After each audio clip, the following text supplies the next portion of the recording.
Betul. Jadi kali ini saya akan mempresentasikan bisnis yang saya buat. Jadi di sini bisnis saya bernama Preco. Preco itu sebenarnya ada kepanjangannya, yaitu TR itu terima, E itu edit, Co itu konten. Jadi kepanjangannya itu adalah terima, edit, konten. Nah, selanjutnya itu apa itu Preco? Preco itu adalah website marketplace freelancer. Jadi di sini freelancer yang mendaftar sebagai freelancer di sini akan menyediakan jasa atau layanan mereka. Dan website ini hanya terkhusus untuk editor saja, nggak ada kayak desainer, jasa pembuatan website itu nggak ada, hanya terkhusus untuk editor saja. Dan mendaftar sebagai freelancer di sini juga gratis, dengan hanya menggunakan KTP dan akun bank. Dan itu apa fungsi dan kegunaannya?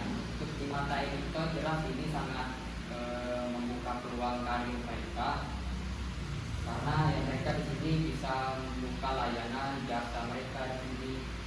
Jadi timbang mereka nggak ada pendapatan lah, atau malah nggak ada jasa orang yang mau menyewa jasa mereka, jadi di sini mungkin akan membuka peluang karir mereka. Dan untuk di mata klien ini sangat akan mempermudah mereka untuk mencari editor sesuai dengan kebutuhan mereka.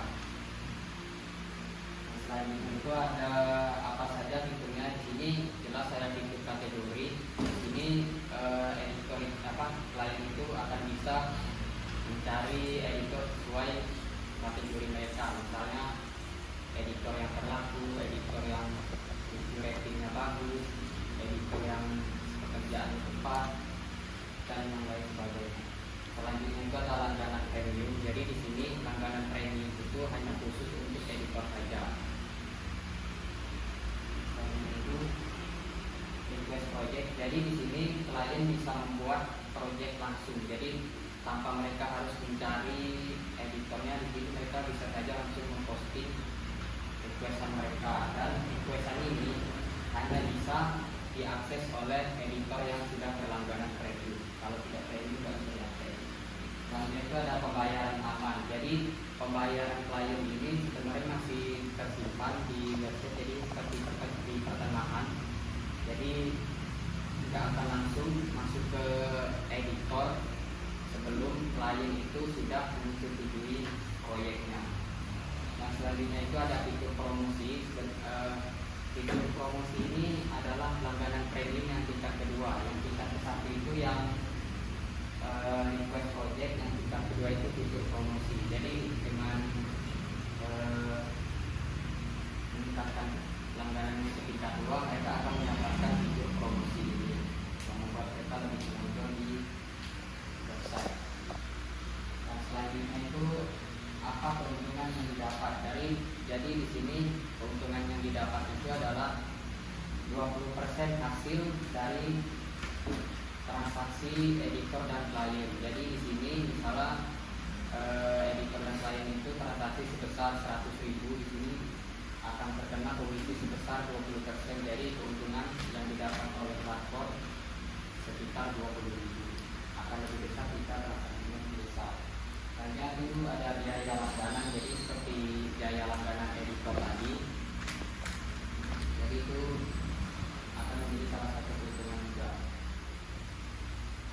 Selanjutnya itu dari iklan dan sponsorship, misalnya dari Google AdSense atau yang lain sebagainya.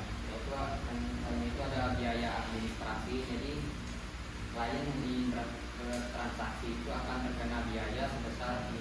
Misalnya transaksi sebesar 100.000, biaya yang akan biaya administrasinya 5%, berarti pemerintah sebesar 5.000. Dan biaya penarikan dana. Jadi editor yang ingin menarik dananya ke akun banknya, di sini akan terkena biaya pemotongan sebesar 3%. Salah 100.000 berarti terkena biaya pemotongan sebesar 3.000. Selanjutnya itu apa saja modalnya. Di sini saya kurang tahu biaya modal, biaya posting dan domainnya itu apakah benar atau salah. Di sini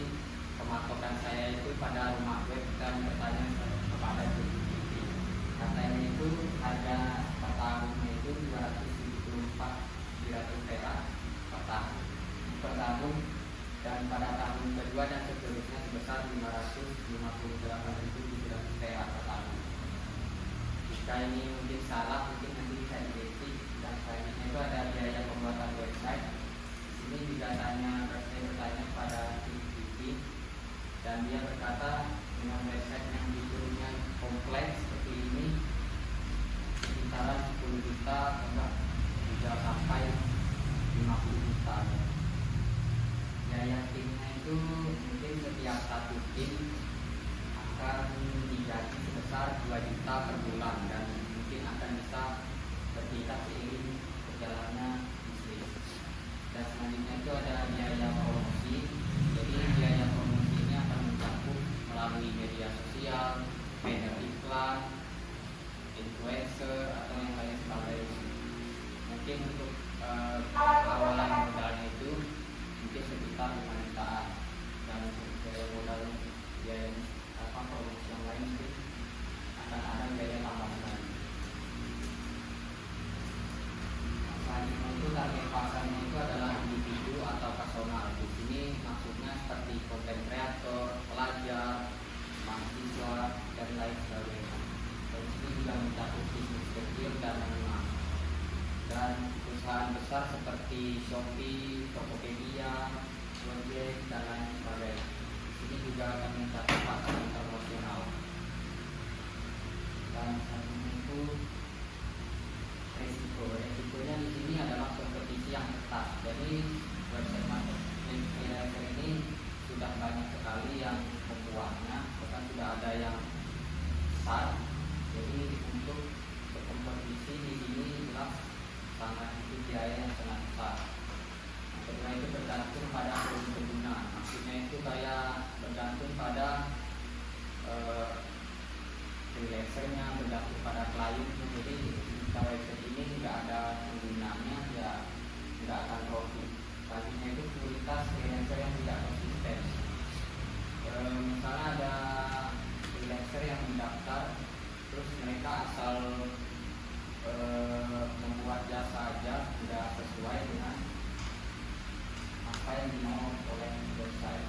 Dan selanjutnya itu biaya promosi yang tinggi, karena kompetisi yang ketat jelas harus melakukan promosi besar-besaran, dan itu bukan biaya yang kecil. Dan selanjutnya itu ada kompetitornya, itu ada Password ID, 1000.com, freelancer.co.id, fiverr.com, dan Upwork.